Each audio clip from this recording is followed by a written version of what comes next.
ಹೇ ಯಾಕ್ರೋ ಹಡದವ್ರ ಹೊಟ್ಟೆ ಉರಿಸ್ತೀರಿ?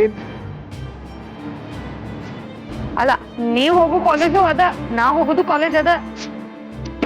ಕೈ ತೆಗಿರ್ಕೊ ಹೋಗಿ. ಈ ಮೀನು ಸಲುವಾಗಿ ವೇಟ್ ಮಾಡತ್ತೆ. ನಾ ವೈಟ್ ಮೂಡ್ನಾಗ ಅದಾನಿ. ಒಟ್ಟ ನಾನು ಮದುವೆ ಆಗಕ್ಕೆ ರೆಡಿ ಅದೇನಿಲ್ಲ ಅಷ್ಟೇ.